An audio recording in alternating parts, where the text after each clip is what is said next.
안녕하십니까. 관계법규 이재욱입니다. 이번 시간은 주택관리사 관계법규에 관한 사항들을 함께 살펴보아 나가는데요. 저희가 이번 시간에 하여 나가실 과정이 입문과정입니다. 그래서 입문과정과 관련된 자료를 하나 마련해놨는데 저희 교재가 좀 양이 됩니다. 그리고 이 교재를 저희가 함께 해 나가시게 되면 최소한 법규 시험에서 70%까지는 어느 정도 커버할 수 있지 않을까 싶습니다. 그리고 저희 앞으로 주요 사항들이 개정되게 된다고 하면 그러한 것들은 기본서를 통해서 함께 다시 정리해 나가도록 하겠습니다. 그래서 입문과정과 관련되어서는 그냥 버리실 것이 아니라 어느 정도 공부를 해 놓으시게 된다고 하면 기본과 그리고 실제 시험에 나올 수 있는 아주 주요 사항들을 저희가 함께 접하시게 될 겁니다.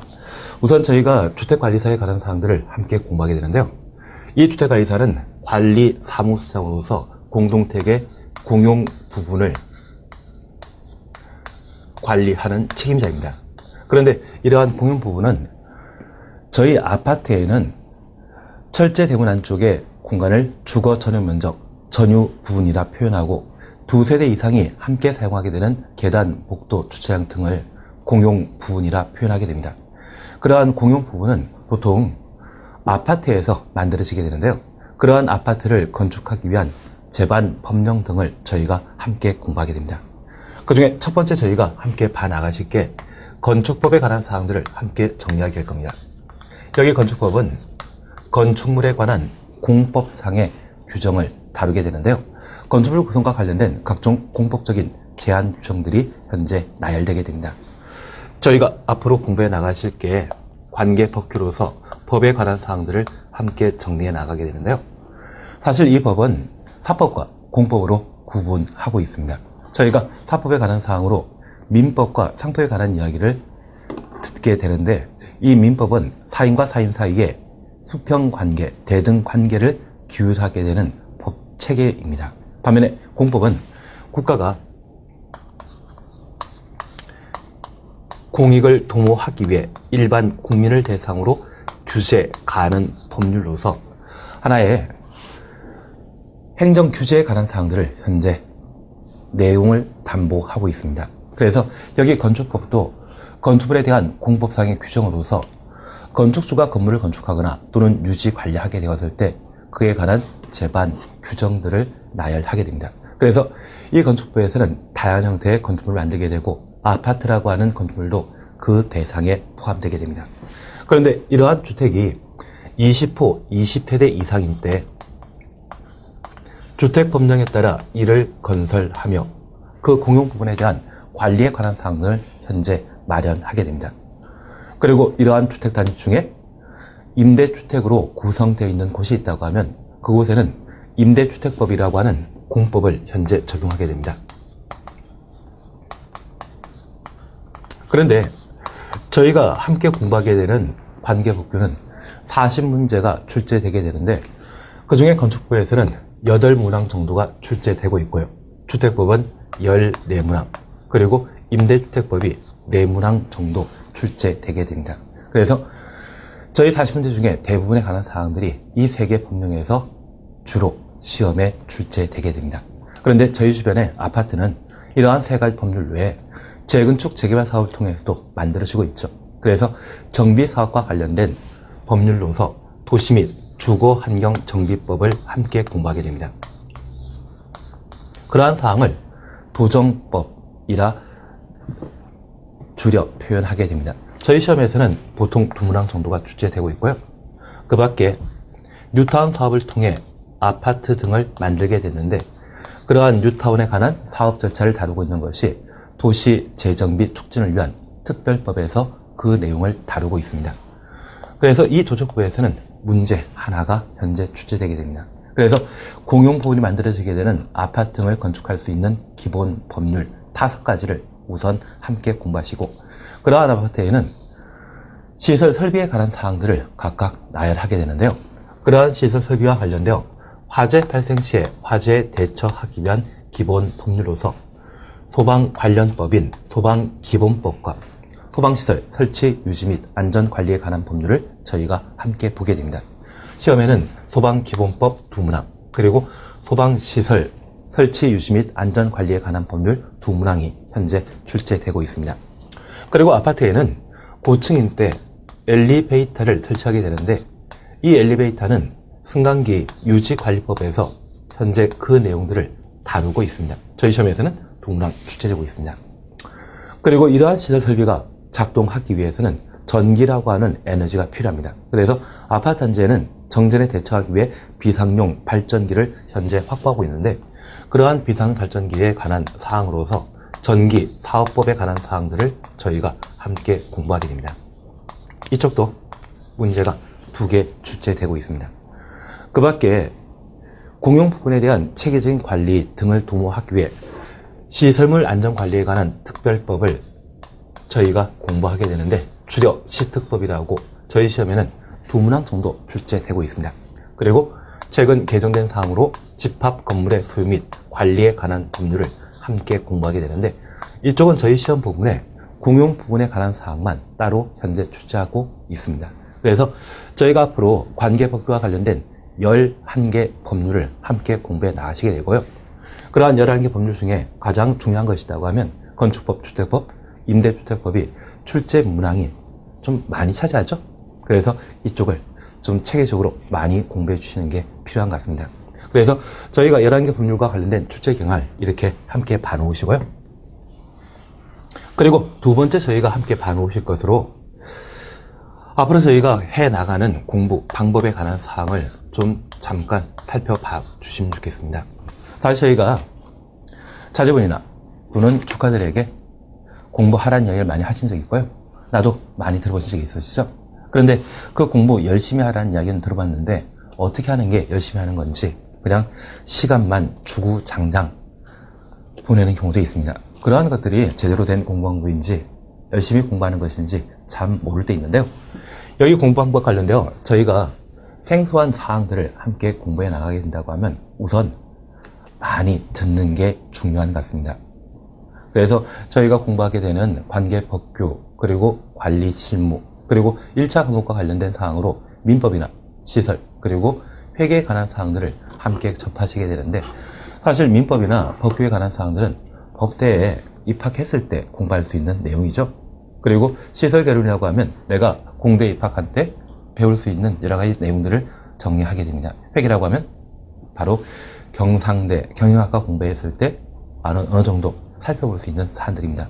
아마 저희 관계법규 그리고 시설 개론, 회계 등에 관한 사항들을 고려해 보면 이러한 것들은 3개 영역에 걸친 주요 사항들로 저희가 접하게 됩니다. 그런데 사람이라고 하는 게 다양한 탤런트라는 것을 가지고 계시지만 그 모두를 섭렵할 수 있는 사람들은 몇 안 될 겁니다. 만약 가능하다고 하면 아마 그분은 천재라 한번 들을 수 있을 것 같은데요. 그거 쉽지 않으시죠?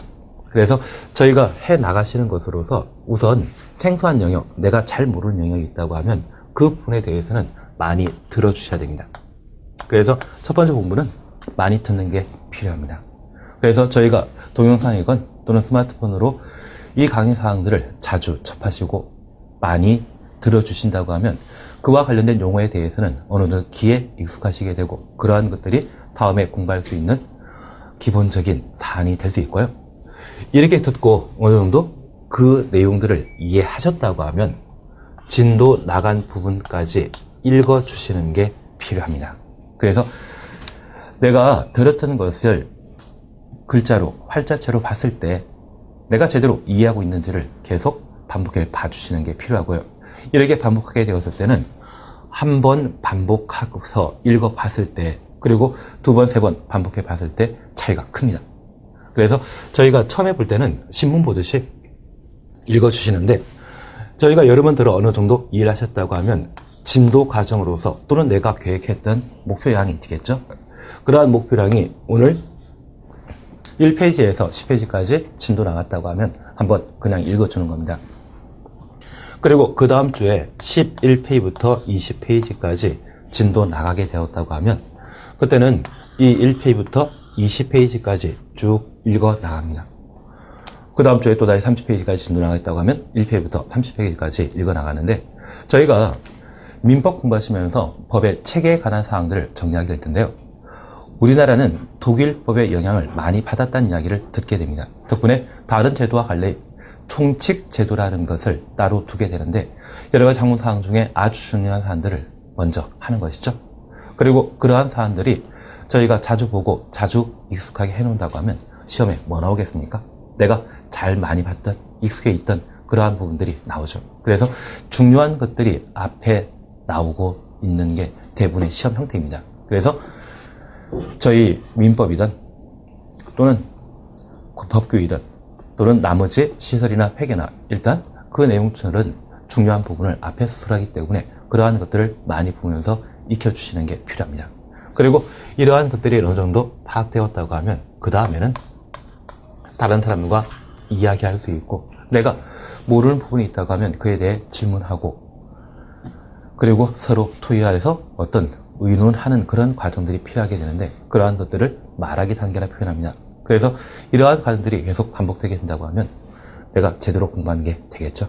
그리고 어느 순간에 이렇게 말할 수 있다고 하면 뭐 저를 대신해서 이러한 자리에서 함께 강의하시는 것도 가능하시겠죠. 그래서 저희가 공부하라 하는 것은 일단 많이 듣고 생소한 내용을 많이 들어주셔야 되고요. 그 다음 단계는 관련된 사항들을 자주 많이 보고 그리고 그것을 사람들과 좀 의논하고 토론할 수 있는 그런 과정들이 필요한 게 제대로 된 공부 방법이 아닌가 싶습니다. 그래서 지금까지 저희가 한 간략하게 10분 정도 오리엔테이션에 관한 사항들을 보셨는데 출제 방법에 관한 사항과 저희 관계법규가 대부분 공법에 해당된다는 것, 그래서 국가가 국민을 대상으로 규제를 가하는 법률이다. 그리고 공부 방법에 관한 사항들을 함께 보셨습니다. 그러면 이번 시간에는 저희가 건축법에 관한 사항들을 우선 함께 살펴보도록 하겠습니다. 그래서 저희 첫 번째 건축법 찾으셨죠? 여기 건축법은 건축물 구성과 관련된 공법상의 규정을 다루게 됩니다. 그래서 이 건축법에서는 건축물과 관련된 가장 기본적인 일반법에 해당되는 것으로서 건축물에 대한 기본 구성 요소 등에 관한 사항들을 함께 살펴보도록 하겠습니다. 그래서 우선 건축법과 관련된 사항들을 함께 보게 되면 이 건축법은 크게 세 가지 테마로 현재 구분할 수 있습니다. 건축법령의 적용 대상, 적용 범위에 관한 사항들을 저희가 살펴주셔야 되고요. 그리고 그러한 건축물을 어떤 방법으로 건축하게 되는지 건축 절차에 관한 사항들을 함께 살펴주십니다. 그리고 건축물을 건축하게 되었을 때 나타날 수 있는 각종 구성 요소에 대한 규제, 건축 제한에 관한 사항들을 함께 보시는 게 그 내용이 되게 됩니다. 우선 적용 범위와 관련된 사항들을 함께 살펴보시는데요. 건축물을 구성할 수 있는 공간을 대지라 표현하고요. 이러한 대지는 저희가 흔히 맹지란 말과 비교해 들어본 적이 있을 겁니다. 특히 맹지라고 하면 도로 없는 땅으로서 사람의 출입이 곤란한 곳을 맹지라 표현하고 도로에 접해 있는 땅을 대지라 표현하고 있습니다. 기본적으로 건축물은 대지에 건축할 수 있고 맹지의 경우는 건축물의 건축이 불가능한 것이 특징입니다. 그리고 이러한 대지에는 다양한 형태의 건축물을 현재 두게 되는데 그러한 건축물에 대한 기본적인 사항들을 저희가 함께 보시게 됩니다. 그리고 이러한 건축물을 새로 만드는 것이 있다고 하면 신축이라 표현합니다. 그러한 건축물, 건축에 관한 사항과 하자가 발생하게 되면 이에 대해 수선하게 되는데 그 수선 중에 대수선에 관한 사항, 용도 변경 등에 관한 사항들을 저희가 함께 보게 될 겁니다. 그러면 우선 첫 번째 적용 범위와 관련되어 건축물 구성에 관한 사항들을 함께 살펴보십니다. 먼저 기억 보시니 건축물 찾으셨죠? A번은 건축물에 대한 개념 정의에 해당되게 됩니다. 그대로 보시면 건축물이란 토지에 정착한 공작물 중에 지붕과 기둥 또는 벽이 있는 것과 이에 딸린 시설물, 지하나 고가의 공작물에 설치하는 사무소 등의 대통령이 정하는 것을 말한다. 그래서 건축물에 대한 기본 정의에 관한 사항들을 저희가 함께 보셨는데 여기 건축물과 관련되어서는 사실 기본적인 용어 구분으로서 건축물이란 말과 공작물 그리고 시설물이란 말을 저희가 꼭 한번 확인해 주셔야 됩니다. 지금 건축물 개념 정의에 있어서는 건축물이란 토지에 정착한 공작물 중에 지붕과 기둥 또는 벽으로 구성되어 있는 것을 건축물이라 표현하고 이러한 건축물에 달려있는 각종 시설물을 건축물이라 표현하고 있습니다. 그리고 지하 또는 고가에 설치되어 있는 각종 사무소 등을 건축물로 파악하게 되는데요. 이러한 건축물과 관련되어 저희 건축물이란 용어, 그리고 공작물이란 용어, 시설물이란 용어를 각각 살펴보셨습니다. 그런데 사람이 주변의 다양한 물건들을 보게 되었을 때 이러한 물건에 대해서는 인공물과 천연물, 자연물로 각각 물건을 구분하게 되는데요. 저희 주변에 산이나 또는 땅이 있다고 하면 대부분 자연물, 천연물에 해당되게 됩니다. 그러한 땅에 사람이 인공을 가미하여 도로나 또는 산에 터널을 만들게 된다고 하면 그러한 인공을 가미한 일체의 것들을 모두 시설물이라 현재 표현하게 됩니다. 그러한 시설물 중에 돌출되어 있는 광고판, 광고탑 등이 있다고 하면 그 돌출성을 인정하여 공작물로 현재 파악하게 되고요.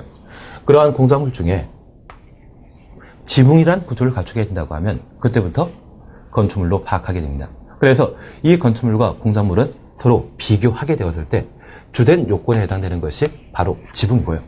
이러한 지붕은 혼자 지탱하기 곤란하기 때문에 기둥 또는 벽이라는 게 필요합니다. 그래서 이 기둥과 벽은 부가적 요건이지 필수 요건은 못 되죠. 그래서 건축물에 대한 기본 개념에 있어서는 토지에 정착한 공작물 중에 지붕과 엔드 개념이죠. 기둥 또는 벽. 기둥, 벽은 부가적 요건이기 때문에 이에 대해서는 또는 개념을 현재 사용하게 되는 겁니다. 그리고 두 번째, 이러한 건축물은 그에 딸려있는 각종 시설물이 있다고 하면 그 시설물에 대해서는 더 이상 시설물 보는 것이 아니라 건축물 자체로 보겠다. 그런 의미인데 가끔 저희가 고속도로 여행하다 보면 그 고속도로 주변에 광고탑이나 광고판을 저희가 볼 수 있을 겁니다. 이러한 것들이 독자적으로 존재한다고 하면 그 자체는 공작물 자체일 뿐이고요. 하지만 건물 옥상에 그러한 광고판 등을 설치하게 된다고 하면 그 순간부터 바로 건축물 자체로 보겠다는 이야기입니다. 덕분에 가끔 저희 주변에 경사진 곳에 건물 건축하기 위해 축대를 조성하는 경우가 있습니다. 이러한 축대만 존재한다고 하면 그때는 시설물일 뿐인데요. 또는 공작물일 뿐인데요. 그러한 축대에 주택이나 건축물을 건축하게 된다고 하면 그 순간부터는 바로 건축물 자체로 오겠다는 겁니다. 그래서 이 건축물에 딸려있는 각종 시설물, 심지어 공작물, 시설물에 한 단계 발전되어 있는 공작물도 건축물과 함께 존재한다고 하면 그때는 건축물 자체로 보자. 그래서 저희 건축물과 공작물, 시설물에 대한 기본 개념을 이렇게 한번 살펴놓습니다. 그리고 지하 또는 고에 설치되어 있는 공작물 중에 사무소 등으로 사용하고 있는 것, 저희 지하철 역사 가보신 적 있죠? 그러한 지하철 역사, 그러한 것들도 건축법의 적용 대상이다. 그런 의미인데 그러한 지하철 역사는 보통 도로 밑에 있죠. 그러한 도로는 대지 2단이다.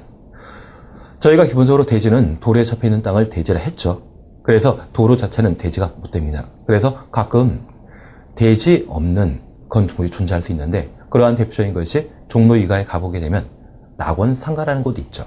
그러한 낙원상가가 바로 여기 건축부의 적용 대상인 건축물이 될 수 있다. 그런 개념을 현재 설명하게 됩니다. 용어 정의에 관한 사항 그렇게 한번 살펴주십니다. 그리고 두 번째, 이 건축물에 대한 기본적인 구분을 함께 해주시는데 B 찾으셨습니다. 고층 건축물이란 층수가 3층 이상이거나 높이가 120m 이상의 것을 말한다. 초고층 건축물이란 층수가 50층 이상이거나 그 높이가 200m 이상의 건축물을 말하며 준초고층 건축물이란 고층 건축물 중에 초고층 건축물이 아닌 것을 말한다.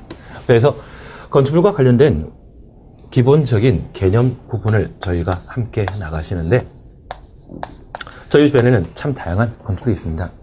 그런데 일반 건축물 중에 일정한 조건을 갖추게 되면 그 순간부터 고층 건축물이라고 현재 표현하고 있습니다.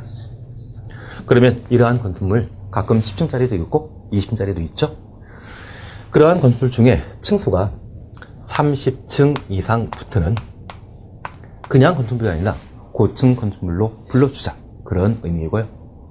이러한 30층 이상 건축물 중에는 63빌딩도 있죠. 그러한 63빌딩이 있다고 하면 그때는 보통 고층 건축물이 아니라 초고층 건축물로 불러주자.